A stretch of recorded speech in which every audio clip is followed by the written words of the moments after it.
How much of your service as a freelancer should you provide free up front to secure a contract? I'm learning to thrive in the gig economy. Would you like to learn too?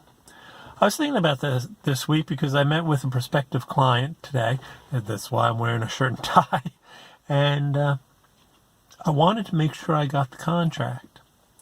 She was interested in me handling her social media and her possible updates on her website and things like that. So what I always do before the meeting is I always look at the social media that they already have, look at the website they already have, and when we get on the call together, I always make one or two suggestions.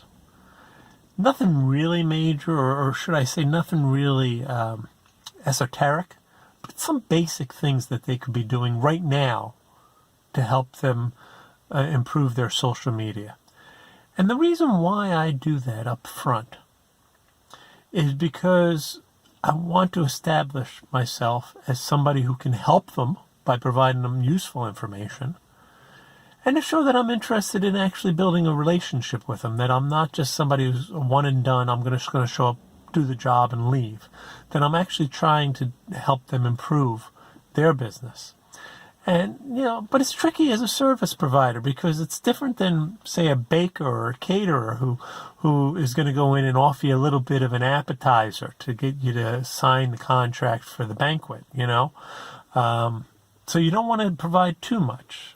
So what I do, for instance, I looked at her website, and it's a basic thing, and this is something that you should do as well if you have a website.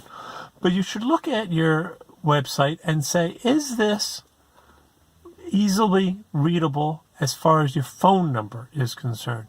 In other words, when you put on your website on your computer or on your phone, do you have to scroll down to find the phone number? If you do, you really ought to rethink that. You ought to have it right up top, right up front, because somebody's going to look at your website and they're going to want to call you.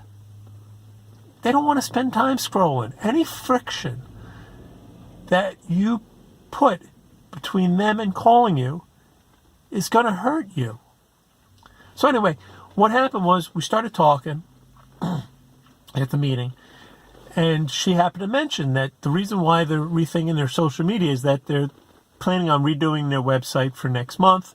And I said, oh, good, because here's a couple of things I think you ought to do. You have a web designer, great. Here's some things you ought to, and I suggested one or two things, minor things that I think any web designer would have done anyway, to be honest with you. But what it did was it showed that I knew what I was talking about. It showed that I was adding value, and it showed that I was cared about her business. Because I wasn't even selling myself at that point. I was just saying, hey, here's some things you can do to make your website better. I'm glad you're doing it. Is that what you do when you talk to somebody? Or do you hold back everything until you get a contract? I'd really be curious. Let me know. Put a comment down below. If you do provide a little bit of service right up front, I'd be interested in hearing that too. And hit the like and share button because YouTube really likes that. And I think that it would be helpful for me too if you did that. Anyway, till next week. Take care.